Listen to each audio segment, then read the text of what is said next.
The very brain you're using to process these words still holds mysteries even the greatest scientists haven't solved. It's an extraordinary universe living inside your own mind, constantly shaping your reality in ways you might never consider.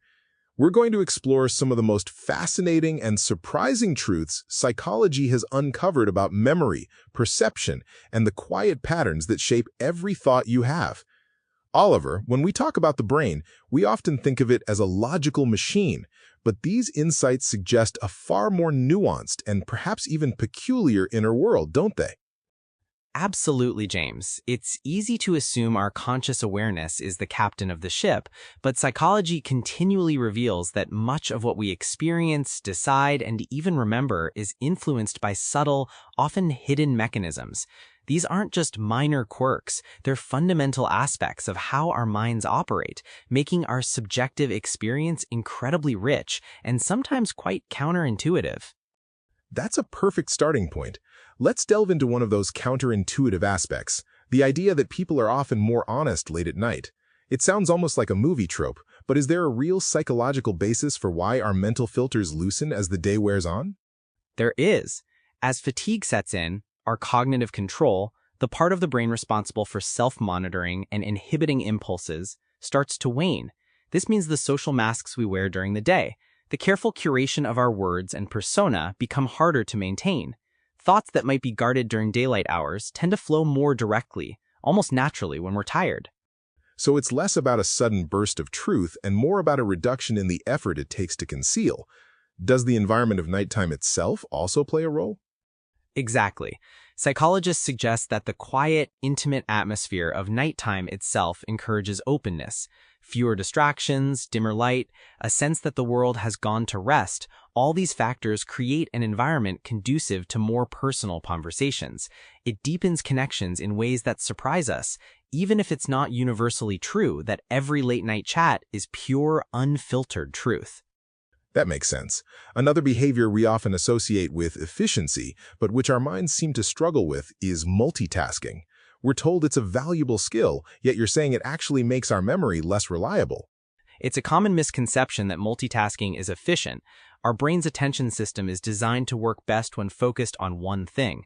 When you divide attention across multiple tasks, information has to compete for limited mental resources. The result isn't more accomplished, but rather memories that are less detailed or sometimes entirely missing. So checking messages while someone's speaking isn't just rude, it's actively sabotaging your ability to recall that conversation later. It seems like the allure of productivity is hiding a cognitive cost. Precisely. Studies even show that frequent multitaskers can struggle over time to filter out irrelevant information, making concentration progressively harder. The mind records life more richly when it's given the chance to linger on a single activity. In a world demanding constant switching, choosing to do one thing slowly feels like a luxury, but it's one your memory will genuinely thank you for. It sounds like focused attention is a practice we need to reclaim. Let's shift to something more primal, the power of touch. It's often seen as purely comforting, but the idea that physical touch from another person can actually lessen pain seems quite profound. It's more than comfort, it's a physiological response. Physical touch activates sensory pathways that actually compete with pain signals, measurably reducing their intensity. It also triggers the release of oxytocin, which is the hormone linked to bonding and stress relief. A gentle hand acts as both shield and anchor. So it's not just a distraction from the pain, there's a biological mechanism at play. I recall reading about a study where couples holding hands experienced less discomfort and even brainwave synchronization. Yes, that's right. The brain waves actually begin to synchronize. This suggests that touch doesn't just soothe emotionally, but it can create a shared physiological state that genuinely eases suffering. In moments of distress, the simplest gestures carry a deep healing power by signaling safety and connection to the nervous system. That's remarkable. Now, what about our sense of smell? You mentioned it can influence decision-making without our awareness, almost bypassing conscious thought. Smells are unique because they travel straight to brain regions involved in emotion and memory, often bypassing conscious processing entirely. This direct route means a scent can influence your mood and behavior before you even realize it. For example, pleasant ambient scents in stores have been shown to increase the likelihood of purchases. So we might think we're making a rational decision about buying something, but an invisible scent of vanilla or fresh baked goods has already tipped the scales. It's a quiet form of persuasion. Precisely. These subtle effects work because scent primes certain thoughts and associations. Lavender suggests calm, citrus signals freshness. We tend to think our decisions are purely rational, but invisible sensory cues are quietly at play. Becoming aware of this influence can be genuinely empowering, helping us recognize when our choices are shaped not by logic, but by the ancient language of scent. Speaking of perception, there's a fascinating concept called placebo sleep. The idea that simply believing you slept well can improve performance regardless of actual sleep. How does our belief system become so powerful in something as fundamental as rest? It's a curious twist of psychology. The brain uses belief as a shortcut, adjusting energy levels and focus based on what you perceive, not just what truly happened. In one study, participants told they had above-average sleep quality performed better on cognitive tests, regardless of their actual sleep hours. So it's essentially the mind telling the body, you're rested, so act like it. Obviously, genuine sleep is irreplaceable for long-term health, but this phenomenon highlights the mind's incredible ability to influence physical states. Exactly. This reveals how powerfully expectation can reshape our mental and physical states. Part of feeling rested comes not only from the hours you sleep, but from the story you tell yourself about that rest. It's a testament to the mind's capacity to adjust how the body feels. That's quite an insight. Here's another one that feels almost supernatural. The uncanny feeling that your mind can sense when someone is staring at you, even if you can't see them directly. Is there a scientific explanation for this rather common experience? While science hasn't fully explained the mechanism, some research suggests it's due to subtle cues we pick up unconsciously. A shift in shadows, changes in peripheral vision, faint sounds. These can alert us before we consciously register the feeling of being watched. The brain is finely tuned to detect social attention.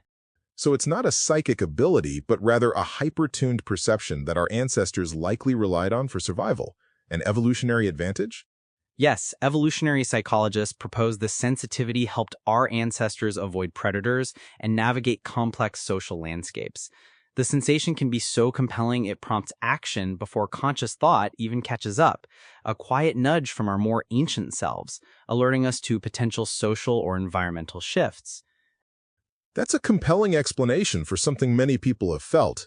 Similarly, our bodies often reveal more than we intend, with body language giving away feelings we haven't even admitted to ourselves. How do these nonverbal cues operate? Posture, gestures, and microexpressions often speak before the conscious mind does. Crossed arms may signal defensiveness. Subtle shifts in tone can indicate unease. These cues are sometimes visible to others before they even become clear to us, providing an external mirror of our internal state. So our body is broadcasting signals that others can read, perhaps even more accurately than our spoken words, and before we ourselves are aware of what those signals mean. Exactly. Becoming aware of your own body language can reveal hidden stress, attraction, or excitement you hadn't consciously named. Conversely, learning to read others' nonverbal signals can deepen empathy in ways words alone never could. This silent language operates in parallel with speech, and sometimes it speaks far more honestly. Noticing how your body holds itself is like overhearing your mind's unspoken thoughts. That's a powerful tool for self-reflection and understanding others. Returning to scent, there's the idea that smells can unlock memories buried for a lifetime.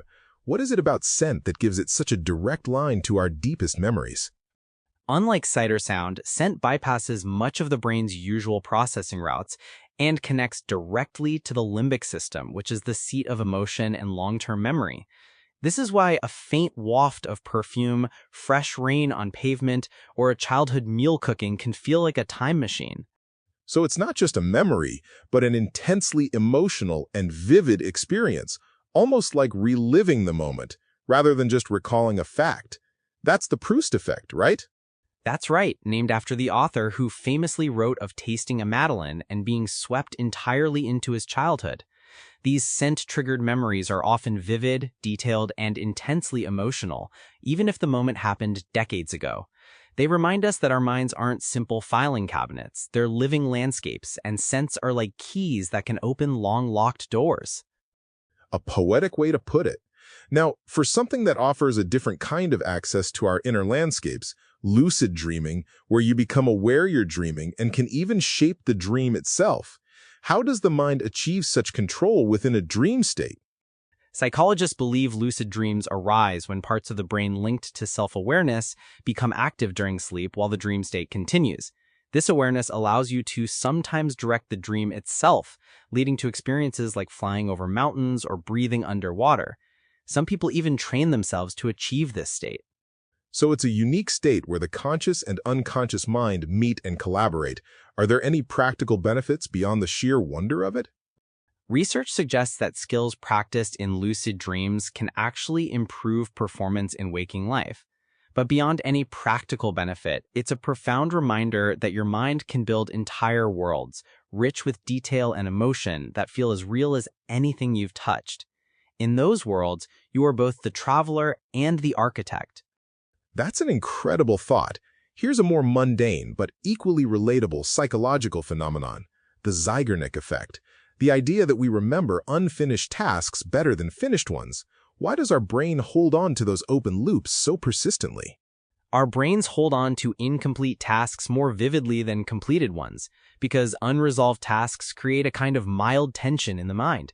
It's a mental open loop that evolved to help us remember what still needs doing.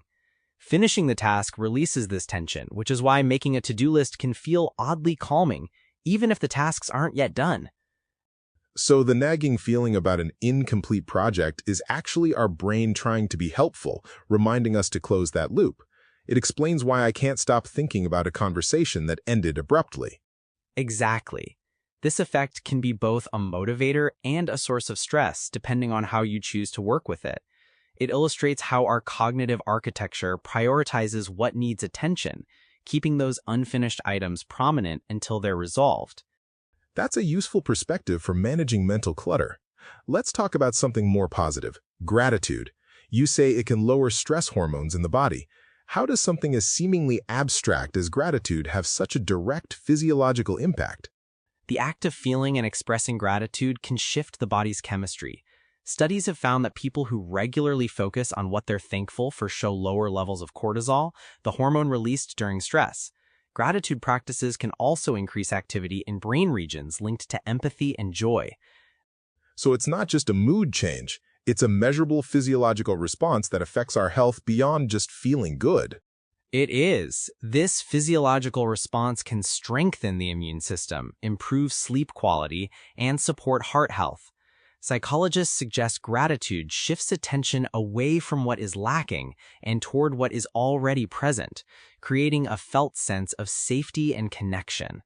A grateful thought held quietly can ripple through the nervous system like a calming tide. That's powerful.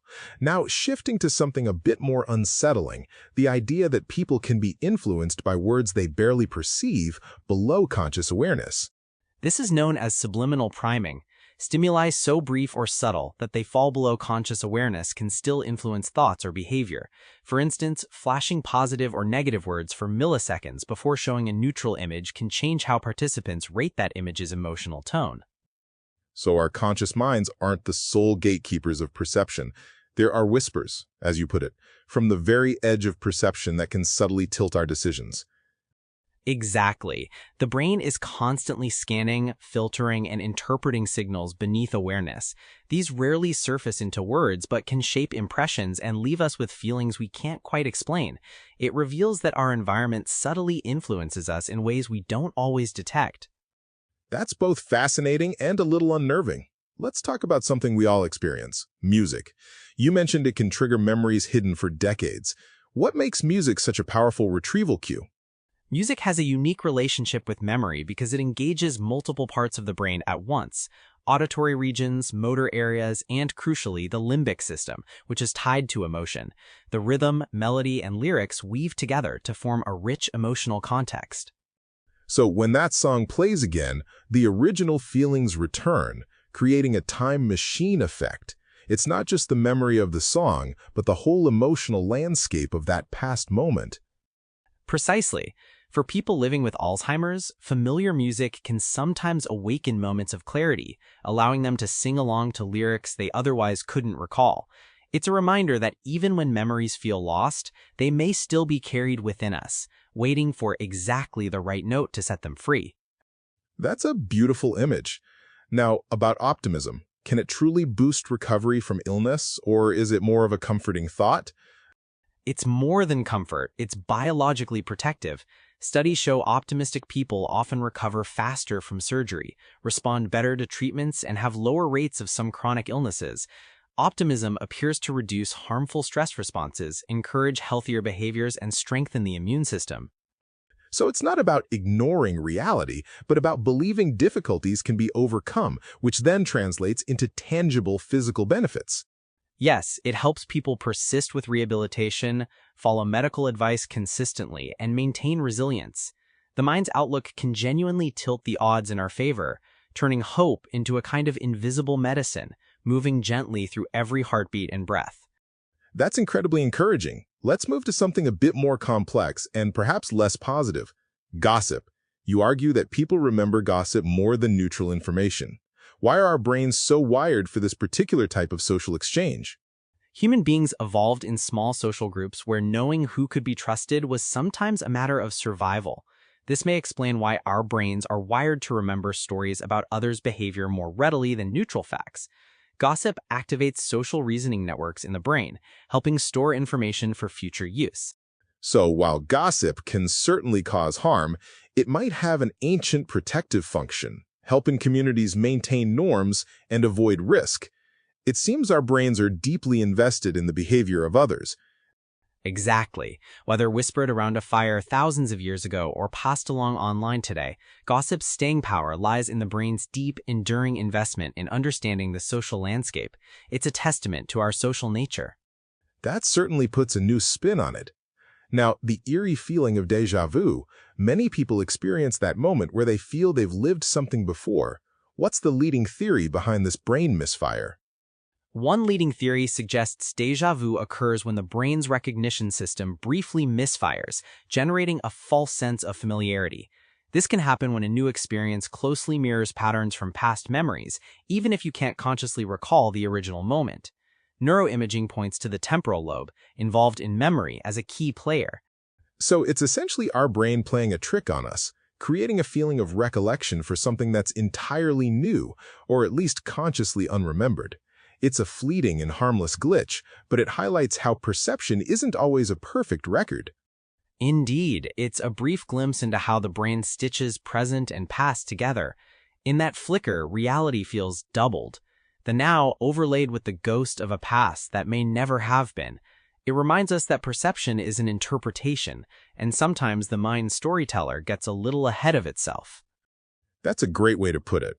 We've talked about what the brain does, but let's consider what it doesn't do. You mentioned that much of the human brain still remains a mystery. Despite all our advances, what are the fundamental questions that still escape us? Vast regions of the brain remain only partly understood. We can map structures and trace electrical signals, but the deeper mystery, how consciousness arises, why memories feel vivid, what makes a thought feel like your own, still escapes us entirely. Some brain regions have no fully defined function. So every new study, every new finding reveals not just answers, but new questions, pushing the boundaries of what we understand about this incredibly complex organ. Absolutely. The networks linking them are more complex than any computer humans have ever built. We've explored only a thin fraction of this living universe within our skulls. It's like an ocean whose surface we've skimmed, but whose depths remain vast and dark. The brain is not just a biological machine. It's a mystery we inhabit every waking moment. A beautiful and humbling thought. On a slightly more mundane note, what about the idea that most of our thoughts are repeats from the day before? It sounds a bit depressing, limiting creativity.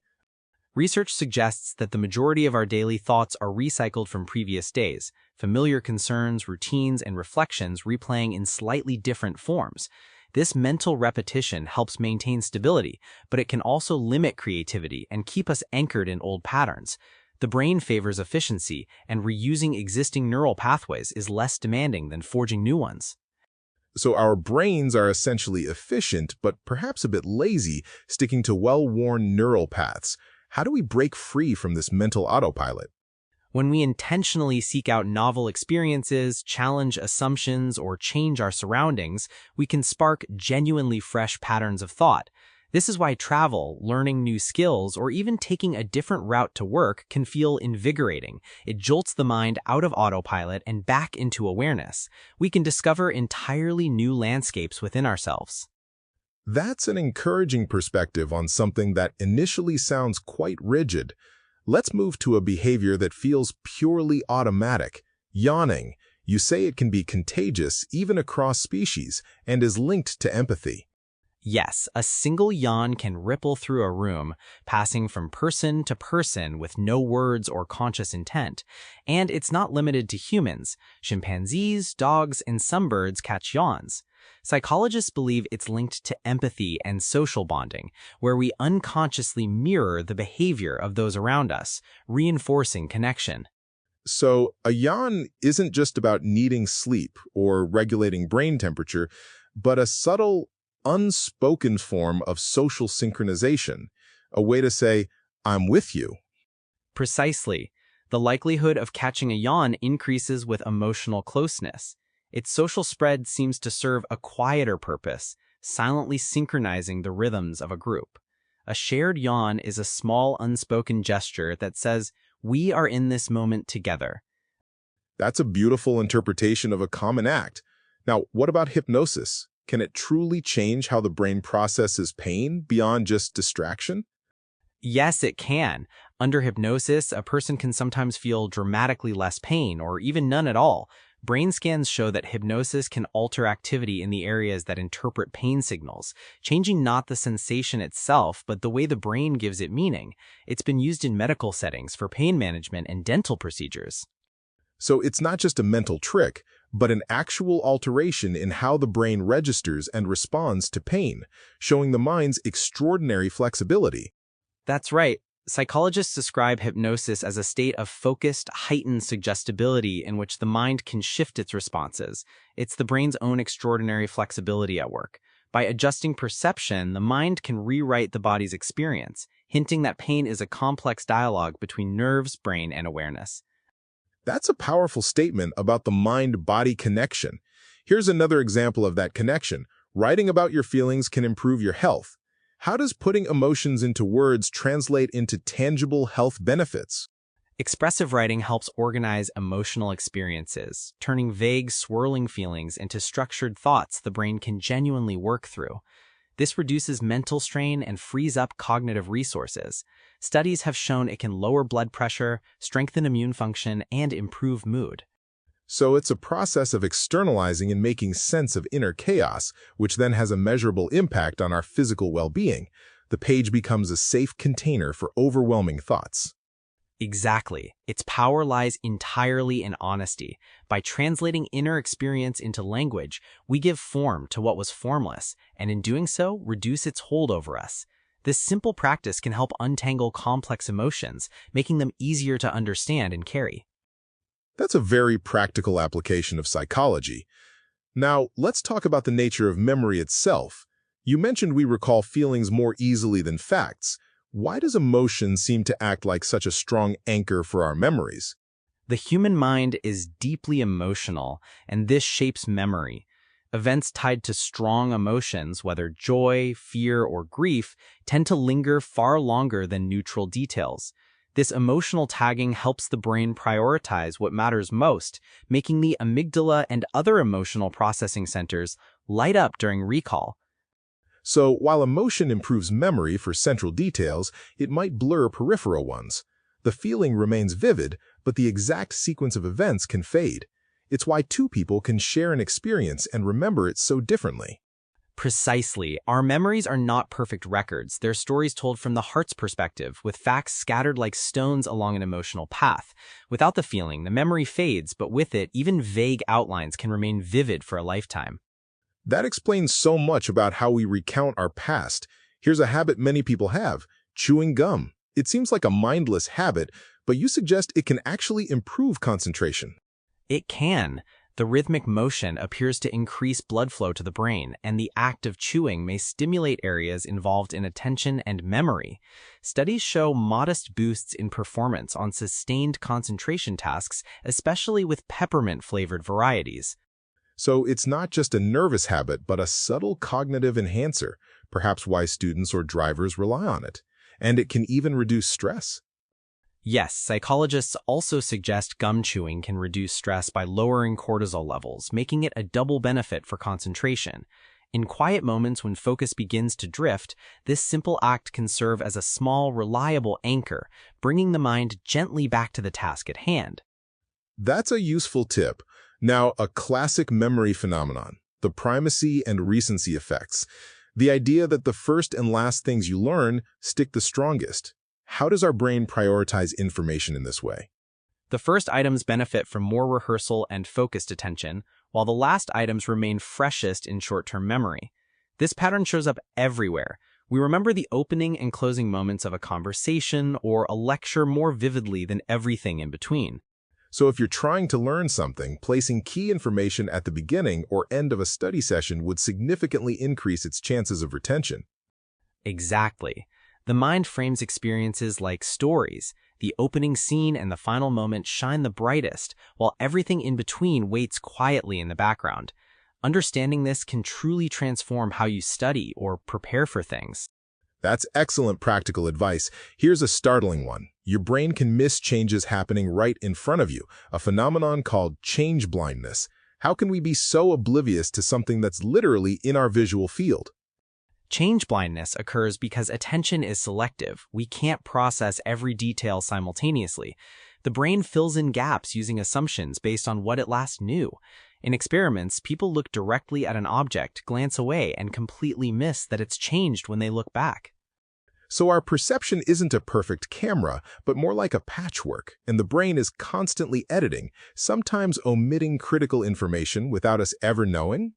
Precisely. It's a patchwork of focused details and inferred continuity, stitched together so seamlessly that we rarely notice the missing pieces unless someone points them out. It means what we see is partly a construction, not a direct, faithful capture of reality. The brain acts like a skilled editor, presenting a polished version of the world. That's quite an illusion in itself. Now, the idea that smiling can trick your brain into feeling happier, it seems almost too simple. Is there real science behind this facial feedback hypothesis? There is. Even if you're not feeling joyful, the simple act of smiling sends signals from your facial muscles to the brain, triggering the release of neurotransmitters like dopamine and serotonin. This can create a small but real lift in mood. So the expression itself can influence the emotion rather than just being a reflection of it. The body literally communicates with the brain to shift our internal state. Yes, the effect works in reverse too. Frowning can reinforce tension. It's why some people practice a soft smile during meditation. It's a reminder that the mind and body are in constant dialogue, and sometimes happiness can genuinely begin with a simple, deliberate expression. It's not about forcing positivity, but nudging the nervous system toward calm. That's a lovely thought. Let's delve into a more complex emotion, attraction. You suggest our subconscious can influence who we find attractive. How do these hidden mechanisms guide such a conscious choice? Many foundations of attraction are laid far beneath awareness. Subtle cues like the symmetry of a face, the tone of a voice, even a person's natural scent can trigger responses rooted in both biology and personal history. Evolutionary psychologists link some preferences to health indicators. So it's not purely a rational checklist. There are primal, subconscious filters at play, and personal history too, weaving in associations we might never consciously identify. Precisely. The subconscious weaves in associations. A certain laugh might remind you of someone kind. A hairstyle might echo a beloved figure from your past. These impressions often form before the conscious mind has begun its analysis, creating that feeling of instant, inexplicable chemistry. It's a reminder that attraction is both ancient and deeply personal. That explains why we sometimes feel an inexplicable pull towards someone. Now, let's talk about flow states. Artists, athletes, scientists describe losing themselves in their work where hours feel like minutes. What's happening in the brain during this state of effortless focus? Flow occurs when the challenge of a task perfectly matches your skill level, enough difficulty to engage you fully, but not so much as to overwhelm. In this state, the brain reduces activity in the prefrontal cortex, the region tied to self-consciousness, freeing your attention to merge completely with the task at hand. So it's not just productivity at its peak, but a deeply satisfying immersion where action and awareness become one. The self recedes and the task takes over. Yes, it's a state many people find during hobbies, creative projects, or complex problem solving. In the quiet trance of flow, minutes dissolve into moments, and the mind moves as smoothly as a river finding its way to the sea. It's a peak experience of optimal functioning. That's a beautiful description. Shifting gears to the future, you mentioned people can develop new senses with technology. It sounds like science fiction, but how is this actually happening? Researchers have created devices that translate non-visual data, like magnetic fields or ultrasonic distances, into tactile signals the brain learns to interpret. Over time, users begin to register these signals as naturally as sight or touch, integrating them into everyday awareness. So, a belt that vibrates when facing north can eventually give a person an intuitive sense of direction, much like migratory animals? This is a testament to neuroplasticity, the brain's ability to adapt. Precisely. These enhancements demonstrate the brain's remarkable ability to reorganize itself in response to new sensory input. While still experimental, they point toward a future where human senses could expand to detect ultraviolet light or infrared heat, opening entire dimensions of experience we can only begin to imagine. That's truly incredible. And speaking of neuroplasticity, the simple act of learning something new physically reshapes your brain. How does each new skill or concept literally change our neural networks? Each time you learn, your brain's neural networks change. This process, called synaptic plasticity, strengthens existing connections and forms new ones, allowing information to be stored and retrieved more efficiently. Your brain isn't a fixed structure, it's an ever-changing landscape shaped by every experience. So MRI studies showing increased size in certain brain regions from learning an instrument or a new language are literally showing the physical manifestation of knowledge, and this continues throughout life? Yes, those physical changes are most rapid in childhood but continue throughout life, proving it's never too late to begin. The act of learning is like walking through an open field until a faint trail becomes a well-worn path. Every new skill leaves a quiet, permanent mark of experience etched into the brain's evolving map. That's inspiring. Our mood can literally change what we see in the world. How does our emotional state color our visual perception? Emotions don't just color our thoughts, they alter our visual perception. People in a positive mood are more likely to notice subtle details and perceive a wider range of colors. Those feeling anxious tend to narrow their focus, scanning for threats and missing neutral or positive cues. So a joyful state makes a sunset more vivid, while fear makes a dimly lit street feel darker. It's a reminder that perception isn't objective, but shaped by the mind's emotional lens. Precisely. Mood influences the brain's attention systems, adjusting how sensory information is filtered and interpreted. Changing your mood can quite literally change your world, revealing that the boundary between inner state and outer experience is far less fixed than we've imagined. That's a profound thought. Now, a rather chilling phenomenon, the bystander effect, the idea that people are more likely to help when they're the only witness and less likely in a crowd. Why does the presence of others diminish our sense of responsibility? When alone, individuals feel a strong personal responsibility to act. In a crowd, that responsibility becomes diffused, and each person quietly assumes someone else will help. This effect has been observed in countless studies, from staged accidents to dropped objects. So the more people present, the lower the chance of intervention. It's a powerful indictment of collective inaction. Can awareness of this effect counteract it? Yes, awareness of the bystander effect can counteract it. Those who understand it are significantly more likely to take action regardless of the crowd. In moments where help is needed, looking to others can be a trap. Sometimes the person who needs to act is simply you. That's a crucial lesson. Let's talk about something equally invisible but equally impactful, the smell of stress. You claim it can affect others' reactions without their awareness. When a person is stressed, the body can release chemical compounds through sweat that carry subtle signals. Research found that smelling these stress odors, even without conscious awareness, can activate brain areas linked to empathy and fear, causing others to become more alert or anxious. So stress can literally spread socially, not just through body language, but through invisible scent. And if stress is contagious, is calm also contagious? Yes, this suggests that tension can quietly ripple from one person to the next. But conversely, calmness spreads in precisely the same way. Managing your own internal state isn't just self-care, it's a quiet, invisible gift to everyone around you, influencing the emotional climate. That's a powerful motivation for self-regulation. And speaking of comfort, nostalgia can make you feel warmer physically. It's not just a warm feeling in the heart, but literally in the body. Yes, experiments have shown that recalling cherished memories can increase perceived temperature and even reduce the sensation of physical cold. Psychologists believe this link is rooted in something evolutionary. Social warmth and physical warmth are intertwined in the brain, both tied to feelings of safety and belonging.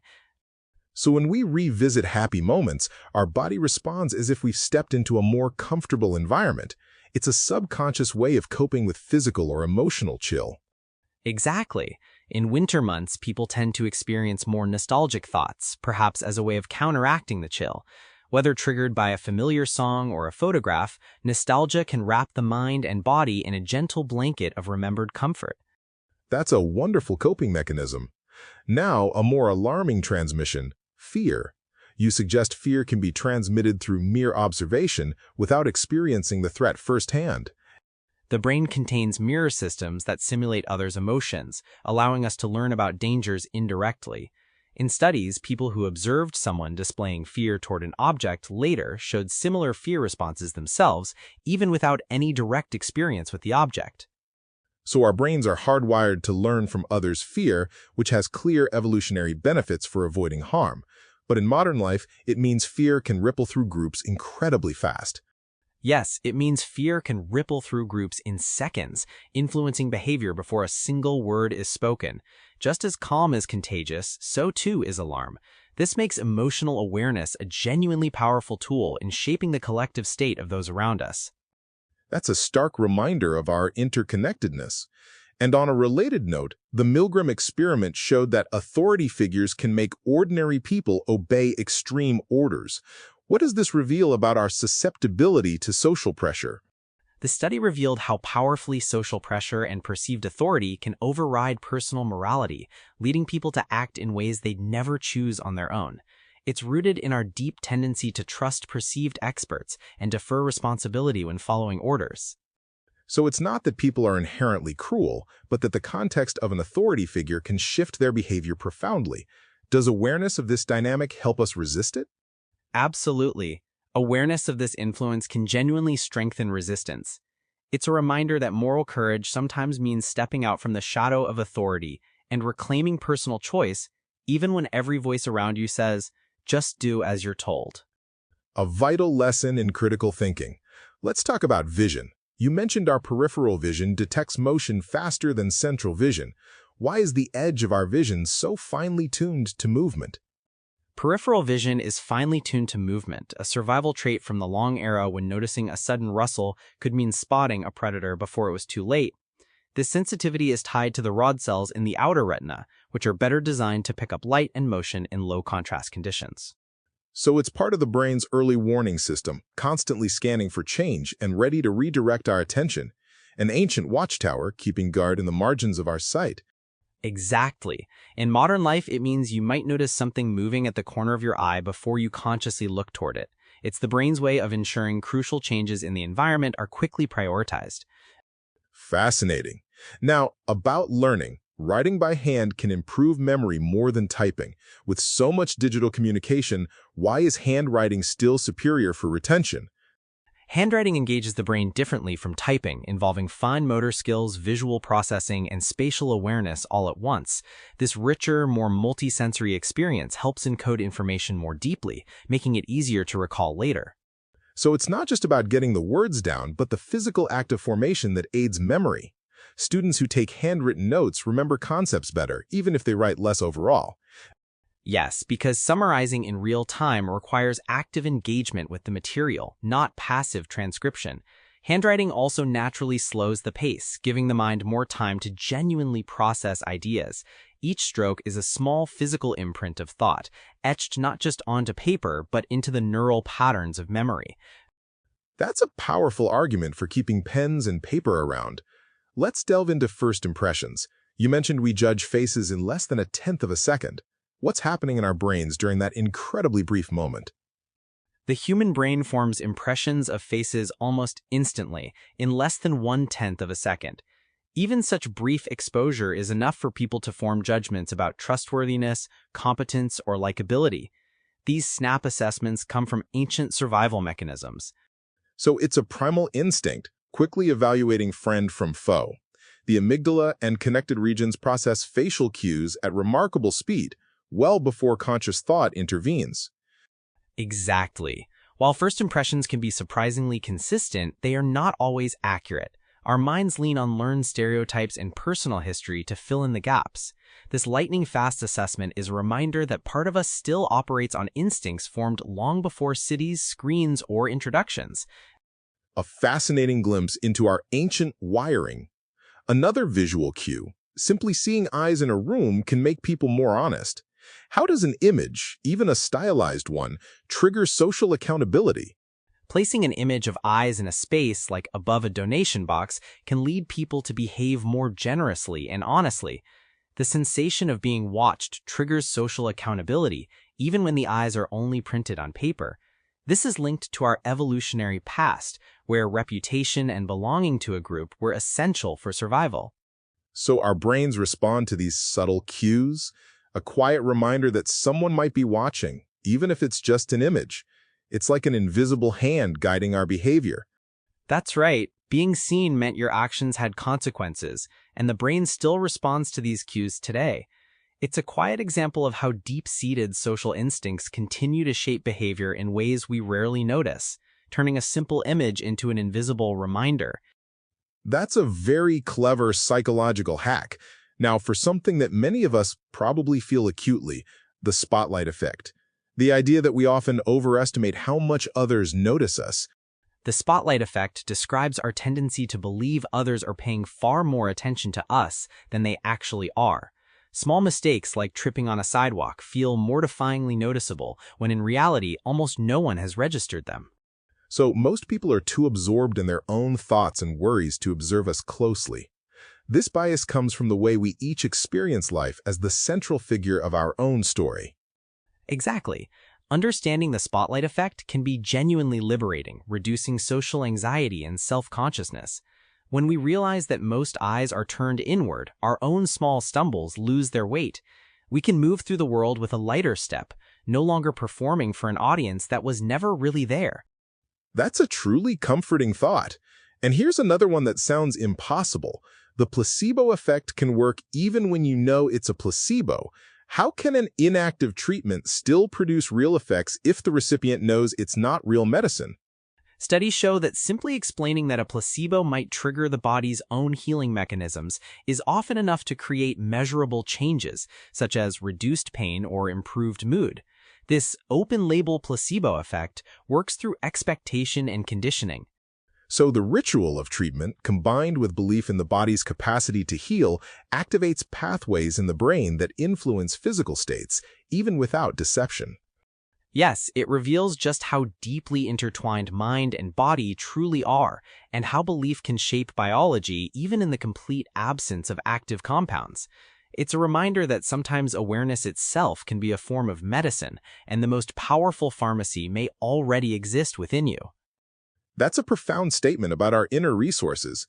Let's turn to memory again. You mentioned forgetting can be just as important as remembering. We often view forgetting as a failure, but how is it an essential part of how memory works? Forgetting is not a failure, it's essential. The brain takes in vast amounts of information, and releasing less useful details makes room for what matters most. Psychologists believe it allows us to generalize from past experiences rather than becoming lost in irrelevant specifics. So it's an adaptive process like pruning a tree, removing old growth so the healthy branches can flourish. It prevents outdated information from interfering with new learning. Exactly. Far from being a sign of cognitive weakness, the ability to forget is one of the mind's quiet strategies for staying efficient and present, ensuring that the memories we carry are the ones most relevant to who we are becoming. That's a great reframe of something we often dread. Now, about our perception of reality, your brain can adapt to see the world upside down. That sounds like something out of a science experiment. It is. In classic experiments, people wore special glasses that inverted their entire visual field. At first, it was deeply disorienting, but within days, the brain adjusted.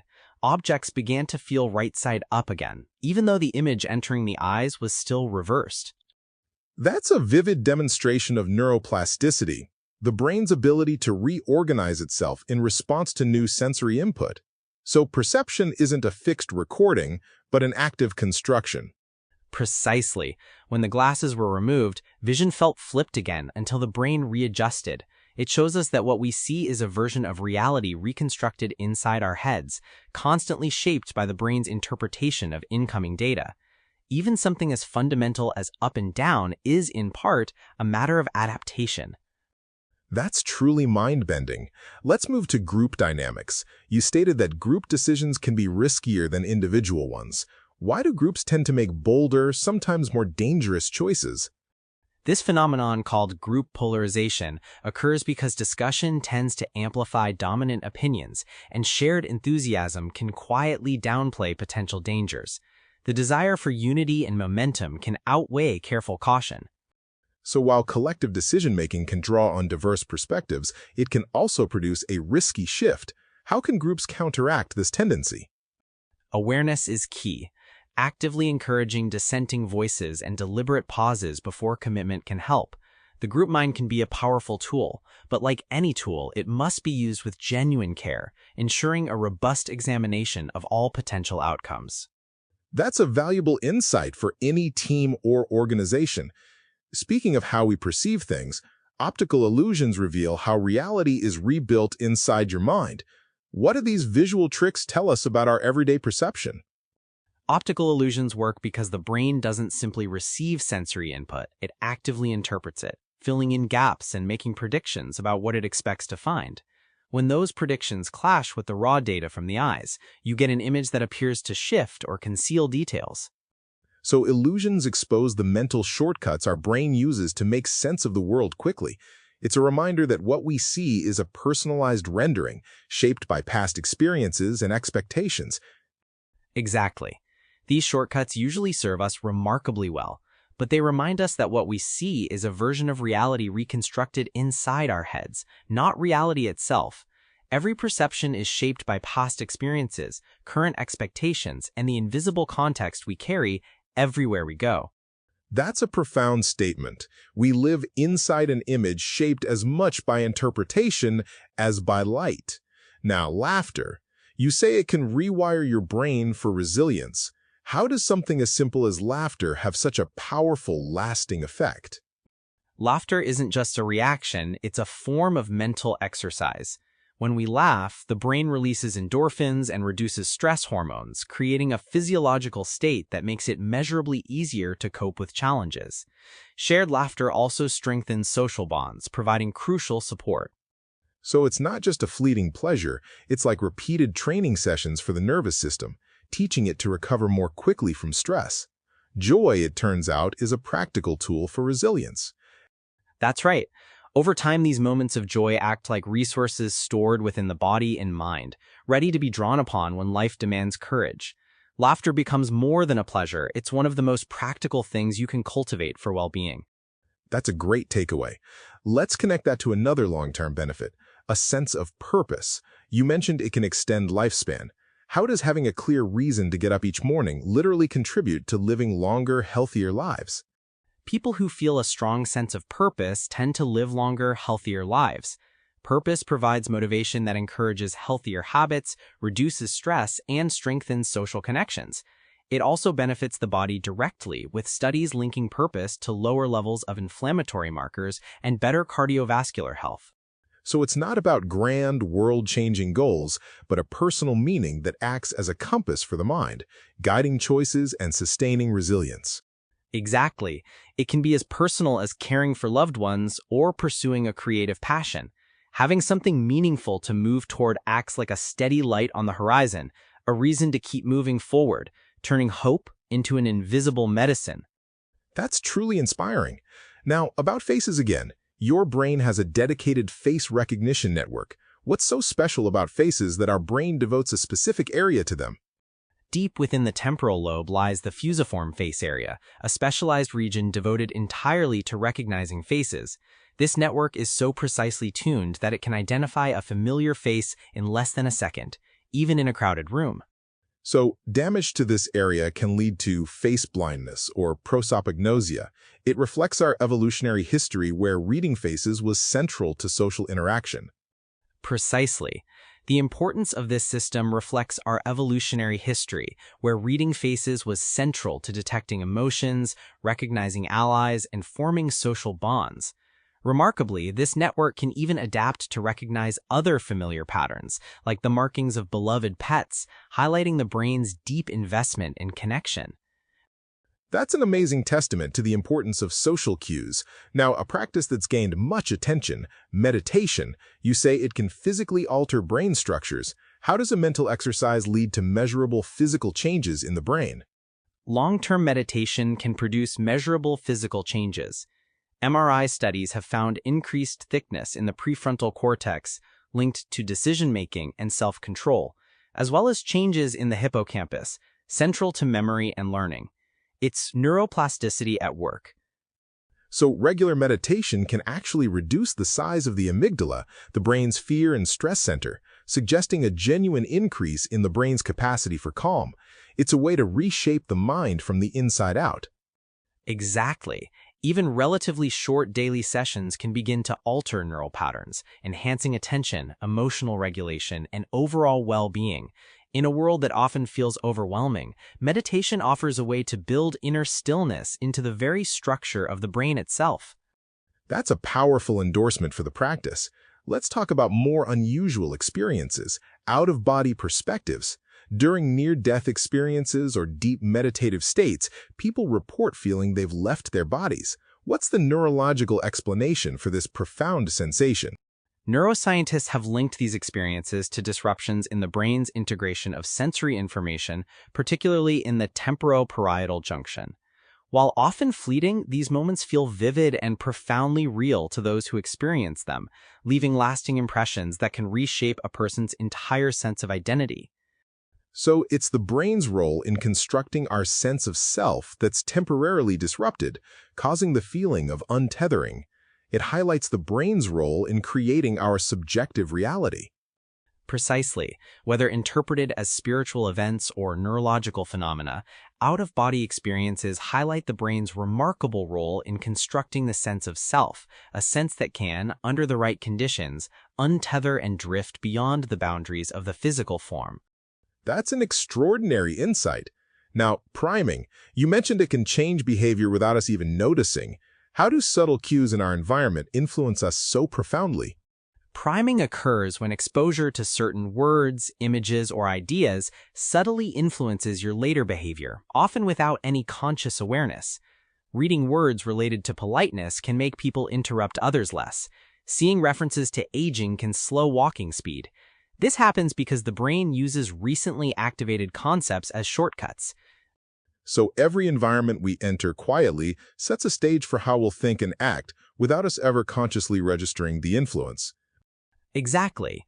While the effects are often short-lived, they reveal how deeply sensitive we are to our environment. Priming can be positive, inspiring productivity or kindness if we choose our environments wisely. It's a subtle but powerful force.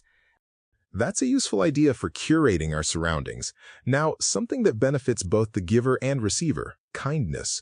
You mentioned it can boost your immune system. How do acts of altruism affect our physical health? Acts of kindness don't just benefit others, they can measurably benefit your health. Helping others has been linked to lower blood pressure, reduced stress hormones, and improved immune function. This is partly due to the release of oxytocin, which promotes warmth and trust. So even small gestures can trigger these effects, making kindness a self-reinforcing cycle. It's not just social glue, but a quiet, underestimated form of self-care. Precisely. Over time, doing good increases well-being, which in turn makes people more inclined to continue helping. It's woven naturally into the exchanges that connect us to one another, making it a profound and simple way to enhance health. That's a beautiful thought. Here's another bodily feedback loop. Your posture can influence your mood. How does the way we hold our bodies shape how we feel? The way you hold your body can shape the way you feel far more than most people realize. Standing or sitting upright can increase feelings of confidence and alertness, while slouching may reinforce fatigue or low mood. This link operates through feedback loops between body and brain. So small adjustments in posture, like sitting taller or relaxing our shoulders, can subtly shift our mind toward greater clarity and presence. The body sets the stage for the story the mind tells itself. Exactly. Posture influences hormone levels, breathing patterns, and neural activity, and often the simplest physical shift can be the first step toward a different emotional state. It's a reminder of the constant dialogue between our physical form and our inner experience. That's a very accessible way to influence our mood. Now, a challenging but important topic, trauma. You mentioned it can sometimes lead to personal growth, known as post-traumatic growth. How can such a profoundly painful experience result in something positive? While trauma causes profound pain, some people emerge with greater resilience, deeper empathy, or a renewed sense of purpose. This doesn't mean the trauma was beneficial, but that recovery can foster strengths that might not have developed otherwise. So it's about meaning-making, integrating a difficult experience into a larger, evolving narrative of one's life. It's a transformation forged in difficulty, like a tree that grew stronger because it survived the storm. Precisely. Psychologists identify areas of growth including stronger relationships, a deeper appreciation for life, and a more grounded connection to personal values. Those who experience it often describe it as a profound shift, demonstrating the human capacity to adapt and find meaning even in adversity. That's a testament to the human spirit. Now, a very practical insight for learning. Changing your study location can boost retention. Why does studying in different environments help information stick more firmly? Each location provides unique sensory cues that the brain unconsciously associates with the material being learned. When you later try to recall that information, you have a richer web of associations to draw from. It's known as the encoding specificity principle. So alternating between a quiet room, a park bench, and a library creates subtle variations in lighting, sound, and scent, all of which become retrieval cues for the brain. This technique is particularly useful for exams. Yes, the same principle applies beyond studying. Practicing a skill in varied contexts improves adaptability. By gently varying your routine, you give your brain more threads to weave into memory, creating a tapestry that's far harder to unravel. That's a very clever way to optimize learning. And speaking of learning, teaching others strengthens your own understanding. Why is explaining a concept such a powerful way to solidify our own knowledge? Explaining a concept to someone else requires organizing your thoughts, finding clear language, and anticipating questions, all of which deepen your own grasp of the material significantly. This is called the protégé effect. So teachers often say they learn the most by teaching because that active retrieval and reconstruction of knowledge strengthens the neural pathways that store it. Exactly. Even the process of preparing to teach improves retention as your brain engages with information in a more structured, purposeful way. In a very real sense, teaching transforms knowledge from something you hold into something you live, embedding it more firmly into your mental framework. That's a powerful motivation to share what we learn. Now, some fears are inherited through evolution, like the fear of snakes or spiders. We seem to be pre-wired for certain anxieties. Yes, certain fears appear in humans and other primates even without direct negative experience. Psychologists and evolutionary biologists believe these fears are evolutionarily prepared, giving our ancestors a survival advantage by making them easier to learn. So we develop fear responses to these stimuli much more quickly than to neutral objects. Our emotional responses aren't just shaped by personal history, but by the long, accumulated history of survival itself. Precisely. While modern life has made many of these threats less relevant, the underlying predisposition remains quietly embedded in our nervous systems. Our most ancient instincts are still whispering to us, and sometimes we do well to listen. That's a chilling thought. Now, let's turn to how we process different sensory input. You mentioned that taste is shaped more by smell than by your tongue. We often think of taste as purely coming from our mouth. What we call taste is actually a rich fusion of flavor and aroma. The tongue itself can detect only 5 basic qualities: sweet, salty, sour, bitter, and umami. The thousands of subtle, complex flavors we actually perceive come almost entirely from the sense of smell. So, if your nose is blocked, food seems remarkably bland because the aromatic signals are missing. The brain fuses taste and smell into one seamless experience. Exactly. This is why certain flavors can instantly transport you back to a specific time and place. In every bite, multiple senses work together to create something far richer than either could produce alone, highlighting the integrative power of the brain. That's why a simple meal can be so evocative. Now back to memory formation. Spacing out learning helps you remember longer. Why is cramming so ineffective compared to distributed practice? Instead of cramming everything at once, spreading learning across multiple sessions, known as the spacing effect, leads to significantly better long-term retention. This works because each review strengthens the memory, while the time between sessions allows just enough forgetting to occur.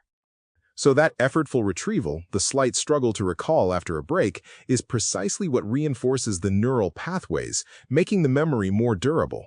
It's the difference between writing in wet sand and carving into stone. That's a perfect analogy.